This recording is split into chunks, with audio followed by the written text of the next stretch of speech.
in a newly appearing field, and then be able to pull up just the mismatches. But you won't go back and notify the counties, like? We'll notify the counties that it's available for them to do. And specifically what we're doing is we're looking at January 1st of this year, any new registrations until what we have presently. And quite honestly, had we been required to comply with Judge Smith's order, because of the shutdown of the Social Security Administration, we wouldn't have even the matching done, the matching process completed, because of the 3 days that that database was unavailable. And we really are in an odd position, because we're somewhat at the mercy of the Bureau of Motor Vehicles to do this, because we have no direct contact with the Social Security Administration. Anything that is done to match our records with the Social Security Administration's records is done through the Bureau of Motor Vehicles. There's a separate agreement between our office and the BMV, and between the BMV and the SSA. How many mismatches do we have now? I would have to find that out for you. I don't have it off the top of my head. Are you seeing a lot of them? Are we seeing big clumps of them coming in now? Or? Well, I want to specify that mismatches can occur from poor data entry, from a voter turning around the numbers in whatever they may enter on their form. And what we don't know is the exact process that the Social Security Administration uses to do its matches. It's my understanding that the BMV doesn't specifically integrate or delve into the database, but that records are sent to the Social Security Administration. Social Security Administration sends back information about whether there's a match. I kind of liken it to having a billing clerk in a medical office who determines what the code is for a medical procedure. We're not really sure what the basis is. Is it illegal for a voter to, if Acorn asks someone to register 10 times, does that person break the law? The person who is signing up 10 times? Actually, they both are in a position where they would be investigated. The voter as well as the person who's introducing that illegal registration. Is the state prepared to prosecute those people who are signing up, 70 times, 60 times? If I'm determined to be the client in that kind of prosecution, actually the state of Ohio is the client in that prosecution, so it really depends on what the prosecutor wants to do. But oftentimes the prosecutor does look to the quote-unquote victim in making determinations about whether or not to proceed. But I've seen many instances where the victim does or doesn't want to proceed, and the prosecutor's judgment is independent of what that particular specified victim wants to do, because the prosecutor's actual client is the state of Ohio. Aren't all the voters essentially a victim in that case? That's what I mean. Yeah, what I'm saying is a lot of the confusion and a lot of the anger of voters is because of just this chaos, and until somebody actually prosecutes that person signing up.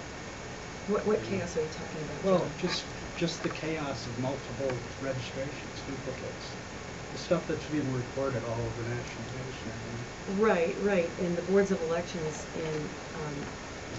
when they enter a name in the voter database, what I neglected to mention is they also get information about whether or not there's a duplicate.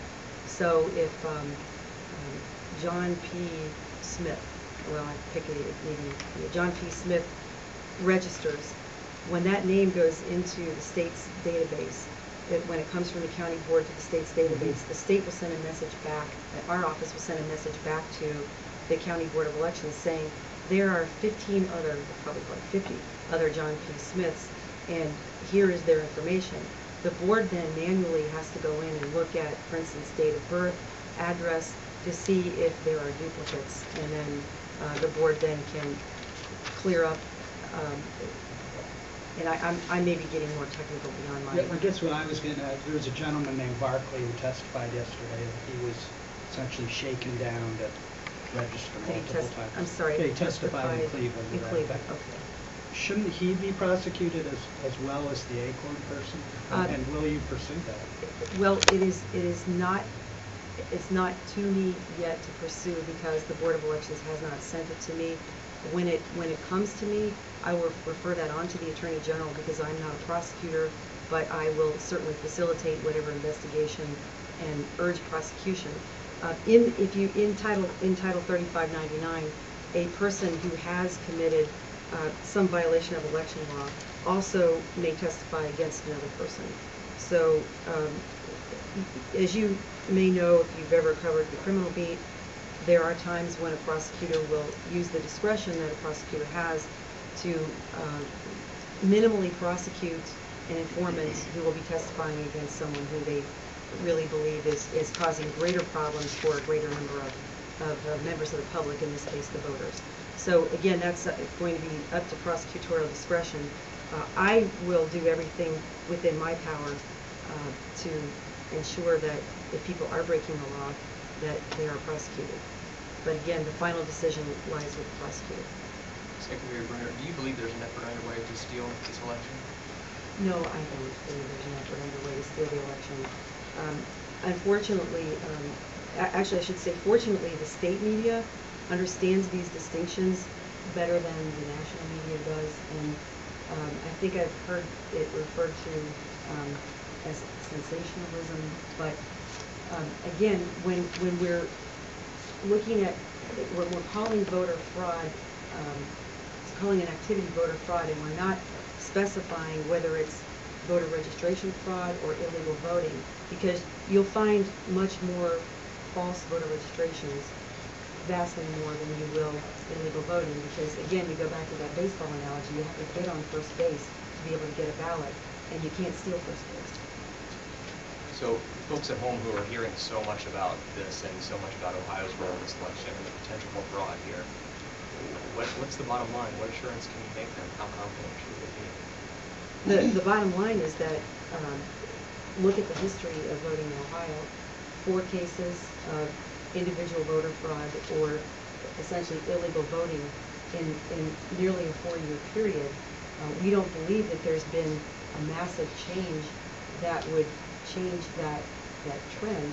And because of the heightened sensitivity to this that the national media is giving it, both state and local election officials are very aware of this. And it's not like election officials have not run elections before and have not run into a myriad of situations.